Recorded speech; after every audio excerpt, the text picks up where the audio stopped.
Alan Pazeshkian, President of House America Financial. First of all, I want to thank you all for your continued support of House America and for providing us with the opportunity to compete for your business. From time to time, we like to share information with our business partners that's pertinent to mortgage lending because it impacts you and your clients. With that in mind, today I've invited the head of House America's appraisal department, along with two of our panel appraisers, to join me on this Zoom recording to address a variety of topics related to appraisals. As I'm sure you'll agree, we're going through an unprecedented period where every listing appears to sell at above ask with multiple offers. So how do appraisers and lenders deal with them? That, plus several other topics, are the subject of our Q&A today. And with that, I want to introduce you to Bob O'Rourke, who manages our appraisal department, who does a phenomenal job with managing our appraisals, our turn times, and dealing with our business partners. Bob, thank you again for joining us today. Thank you very much, Alan. Again, my name is Bob O'Rourke, and I welcome you to the Zoom meeting covering the topic of appraisals. I am joined today, like Alan said, with two of our best panel appraisers. And I would like to take just a minute here just to let them introduce themselves, starting with you, Levon. Hi, my name is Levon Bagdasarian. I'm a certified appraiser. I've been appraising for 19 years now. Pretty much cover the LA County area. Linda.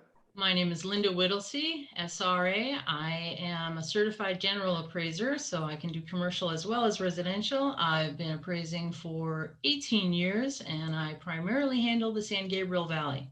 Okay, today's format is going to be a question and answer, and I'll be asking the questions and having our certified appraisers answer the questions and provide some great feedback for you. First question, unfortunately, was for me, and Alan asked me to just give a brief overview of what we call appraisal underwriting and how it's changed over the years. I've been in the industry for 37 years, and several of those years I want to start off with are involved in the selling process. So just a little bit about the overview of appraisal and collateral underwriting. Obviously, 2008 changed the world. That's when Fannie and Freddie created their large mega databases, and they capture all the data on every conventional loan that's completed in this country. And every appraisal gets loaded into their portal, the Uniform Collateral Data Portal, the UCDP, you might hear. And each appraisal is scored from 1 to 5, showing the risk of it, and how well the appraiser did.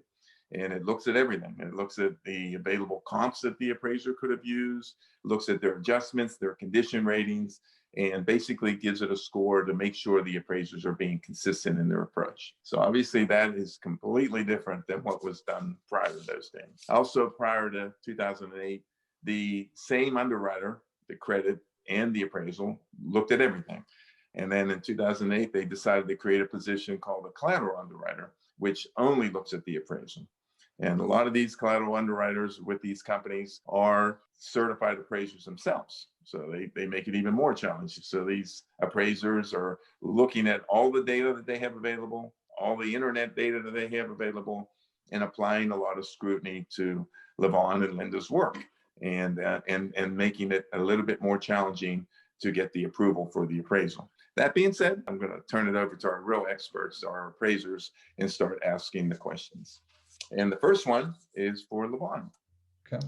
We're going to start with, can you please explain the process of the appraiser when there's an accessory unit involved? So typically, if there's an accessory dwelling unit, what I'm noticing most of the time, there's a single family property and then there's an accessory dwelling, which could be either a converted garage or a new construction of the accessory ADU. And the ADU is not part of the gross living area. So that's one of the most common mistakes we see on the MLS when agents are listing the property. They're combining the accessory dwelling unit as gross living area. So when it comes to the appraisal, the things that we look for is is it permitted? Is there a certificate of occupancy? Does it have a separate address, which most cases it does?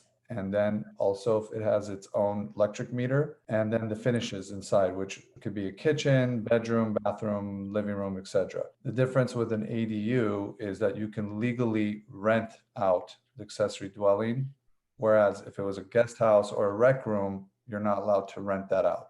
So when it comes to the appraisals, what we look for is comparables that have similar gross living area on the main property. So if the house is 1,500 square feet, we try to compare it with that, bracket it with the 1,500 square foot home, and then look for comparables that have similar ADU. That's typically the process is what we do. And we try to get as much information from the agents beforehand if there's a permit. If not, then we have to go dig through the city, the planning and zoning department, and pull up those permits if they're not able to provide it. And if there is no permits, then we can't give any value to it. Excellent. Thank you, Levon. Okay, question number 2. This is for Linda. What can I do as a realtor to assist the appraiser at the time of the inspection? Well, very often realtors offer to provide comparable sales. I'm always happy to look at those.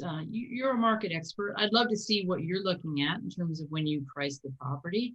But there are a few things that you could do to make that even more effective. Item number 1, most appraisers have prepared their report in advance of the inspection. So if you can send the comparables shortly after we book the appointment, that's going to be helpful for both you and for the appraiser. Secondarily, anything that doesn't show up on public record, for example, additional square footage or a conflict in the bathroom count, if you can let us know whether or not that is permitted, that's really helpful, especially if it is permitted. Then it helps us to attribute value to that item, whether it's square footage or a bathroom or a guest house for that matter. Whatever you can tell us about permitting status will not only speed up the process, but quite possibly increase the value as well. Something else that appraisers are very happy to have is information about any pocket listings, any exclusive listings that you might know about, whether it's from your own personal experience or someone in your office. That's something that we wouldn't have access to, and that can help quite a bit in today's market where lots of pocket listings exist. And then lastly, on occasion, there'll be a sale that is very low. We haven't walked through it, but you have. And if you can tell us something about that would explain why it sold so low, sometimes it's really important. For example, it was a 3-bedroom, 2-bath house, and that's what we see on paper. But you've been through it and you know that 3 of the bedrooms are upstairs with only 1 of the bathrooms. And that's part of the problem. It's a non-conforming floor plan. So any information like that you have that we wouldn't, we welcome. Okay, question number 3. This is for Levon. Can you provide how the different condition ratings in the appraisal are determined? Right. So on the appraisal forms that we provide to the lender, there's a rating system for the conditions. So you have different ratings from C1 all the way down to C6. So your standard condition ratings are typically C4, C3, and C2, which the difference are, in most cases, if it's a C2, it means normally like an average home that was most recently remodeled, like a flip home in this case, where they've done extensive remodeling, which practically the whole house has been remodeled with new kitchens, new flooring, exterior components, fixtures, and so forth. Whereas a C3 is a good condition home where there is some remodeling, but it's not fully, there's some maybe little deferred maintenance on the property. And when it comes to the appraisal, if our property, for example, is a C2, which is completely remodeled, then it is very important that we find similar comparables, because that's one of the biggest mistakes I see is when agents do provide comparables. If the property is a C3 and they're just providing C2 comparables that are fully remodeled, we can't just accept only C2 comparables if our property is a C3. And based on that, we can see on the sales on the MLS, the difference between a C2 and a C3. There's a big difference when a house has been flipped or it's fully remodeled. That will kind of gauge us on the adjustments that's required between a C2 and a C3. And that becomes very subjective based on the market data that's available. And also when the appraisal is turned in for the reader, they could look on the appraisal. There is a definition rating on the appraisal report where it kind of tells you what's the difference between a C2, C3, C4, etc. So that's something that they may want to look at too, so that when they're providing comps, if they don't agree with the appraisal, they can see what the difference is on the rating. Okay, question number 4. How important is determining if there are unpermitted areas in the home? And in the example that the home, there was significant remodeling and there were no permits used, how does that impact the market value? More significantly than permits in the remodeling, our permits in changes to what appears on public record. To be perfectly candid, we don't necessarily check permits for all remodeling, but we do absolutely look for permits and certificates of occupancy for additions as well as modification of the floor plan by including a bath or even a bedroom also. And it's so important because not only does having the area be permitted or the bath be permitted allow us to attribute value to it without any question, it also allows us to choose comparables that may be larger than what's showing up. So if you can let us know in advance, otherwise we'll show up at the property with comparables that might be for a considerably inferior property criteria. So it's only going to help you, really. Question number 5, can you briefly explain the differences between an FHA versus a conventional appraisal? So there's 2 different processes for the appraisals for an FHA and a conventional appraisal. So FHA is basically, that's more assisted to a first-time buyer typically.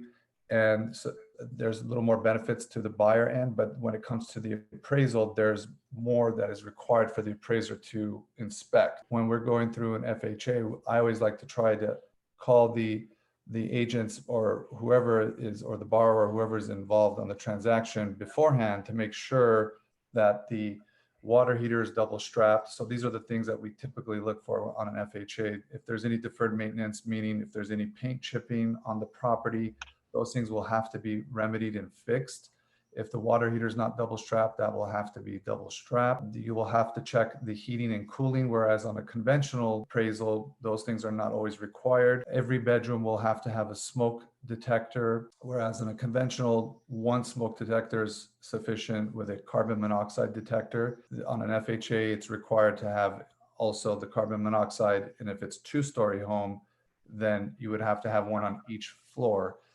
And also the appraiser is required on an FHA, whereas on the conventional you're not, is that we need to check if there's a crawl space, we need to do a head and shoulder inspection, kind of look in there, make sure there's no water damage or structural damage. Basically, the same thing applies to the attic. If we need to go up there and take a peep and make sure that there's no water damage or any structural damage, whereas on the conventional, those things are not required. So there's a lot of benefits on the FHA for the buyer, but when it comes to the appraisal, then there's more requirements necessary. And if those things are not done, then what happens is the appraiser will make note of all the deferred maintenances or the stuff that is missing, and then the appraiser will have to come back and re-inspect the property, make sure those things are completed. Question number 6, can you explain how you handle a 2 to 4 unit appraisal when there is limited comp data available?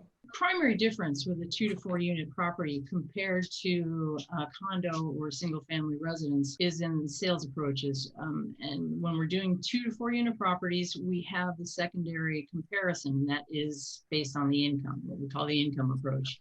So if we don't have, let's say it's a triplex, because those are the hardest because there are relatively few triplexes built. If you can't find comparable triplexes in the immediate area, it's perfectly reasonable to go a little farther out to find those triplexes. The big caveat is making sure that the distance you go to is subject to the same rent control issues or not as the property that you are appraising.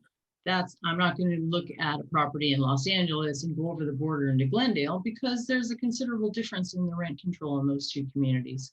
So that's the bottom line. It's more appropriate to go farther out, in my opinion, than it is to go back in time in a market like ours, because the market has changed considerably.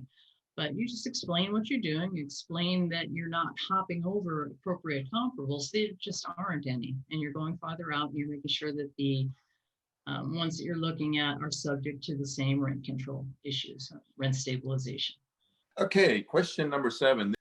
When the market is as hot as it is today, how does an appraiser adjust when there are rapidly increasing values? So the whole concept of time adjustments, can you walk us through that? Sure. So what we're experiencing now in most markets is an increase in the market, whereas before it was There are some areas that could be stable, but right now we're experiencing most of the areas that there's an increase in the market. And when we're looking at data sales, again, for closed sales, we're looking at the most recent sales. So typically, if we have comparables that are within 90 days, the last 3 months, we don't necessarily make time adjustments. But if there are dated sales that are 6 months or even sometimes more than that, then we kind of look at what the market trends were at that time and compare it to the sales that are the most recent sales and kind of gauge where the market has increased, and we can make that appropriate adjustment for the time. And when we're making time adjustments, it's very important on the appraisal that we have some recent sales to calculate why we're making a time adjustment, because we can't just have dated sales and making time adjustments for every single comparable, saying, well, the market just going up,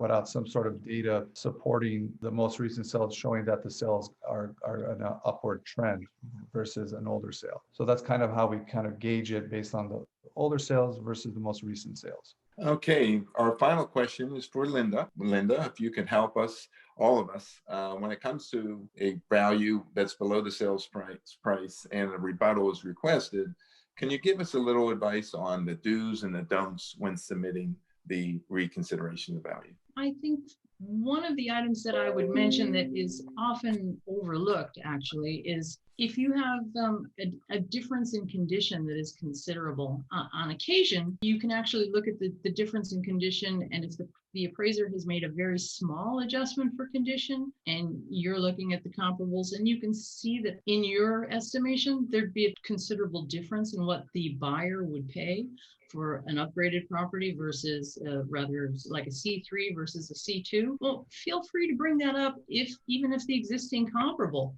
you don't feel the adjustment accurately reflects the difference that the market would pay for that upgraded property. Secondarily, a big don't would be, don't suggest a property that is on a very large lot when the subject property is on a smaller average lot, because that's just not going to fly. It's not going to be comparable, and it won't help you win your case, so to speak. Make sure that the properties are generally comparable in size, even if it's about a 25% difference in gross living area. And if there's something that is farther away, but is much more similar to your subject, in your opinion, feel free to present that, but know that if the area you're bringing it in from is inferior, that's not going to fly either. And one more important point that sometimes gets neglected is differences in school district. Here in the San Gabriel Valley, that's a huge driver. You know, you can't look at Pasadena schools and South Pasadena schools without making a tremendous adjustment. Usually you wouldn't even put them in the same appraisal. So you really can't skip over school district. You can't use a house in La Crescenta that you're appraising and take a comp, even if it's a quarter mile away in La Cañada. That's just not the same animal. So try to find things that are as comparable as possible and explain why you think that's a better comparison than what was used. Thank you very much, Linda. Alan? Well, this was fantastic, guys. I can't thank you enough for your time. I know you guys have very busy schedules, but I appreciate you taking time to do this for us. I have one last question, and that has to do with multiple offers. Are there any suggestions that you have for our realtors when it comes to multiple offers? I'll start. By all means, please chime on in. But I would say that the number of offers is an excellent indicator of demand in our market, but it doesn't necessarily equate to value. When it comes to value, we have to have what is typically the hardest comp to get in this type of a market, and that is bracketing the top of the market. There has to be something that is sold at or above the purchase price in order for the purchase price to be a justifiable value. There is respectfully such a thing as irrational exuberance sometimes, and we have to have something to back it up. That's where the data comes in. So we can't just look at the number of offers. They clearly represent demand, and there's so much demand out there today, especially given the interest rates and the lack of inventory. But we have to have closed sales to back that up. And that's where value really comes in. Doesn't mean we shouldn't adjust upward from the closed sales that have happened farther back in time, but we need something at or above that purchase contract price in order for it to be valid. To add to it is also any active and pending listings do not count as value. You know, a lot of the times we'll get agents, well, here's an active listing at this sales price. And unfortunately, if it's not a closed sale, we cannot give that value. So just like Linda said, it's basically the closed sales have to support that contract price. And if there's not enough sales that are higher or at that sales price after the adjustments that are not supporting that number, then it's not going to appraise. If I can add one little thing, because we talked about the reconsideration of values, often that the effective date of the appraisal is the date that the appraiser goes out and inspects the property. Right. So often we will get comps that have closed after that date to be considered. And again, that becomes a conflict because the appraiser can't use something after his effective date. So I want to stress that point. Okay, well, that was wonderful. In conclusion, I want to thank all of you, Bob, Linda, Levon, and especially our realtors who have watched this video. I hope that you found the information to be helpful. And I really want to thank you for your continued support of HouseAmerica. We really appreciate being in business with you. So long.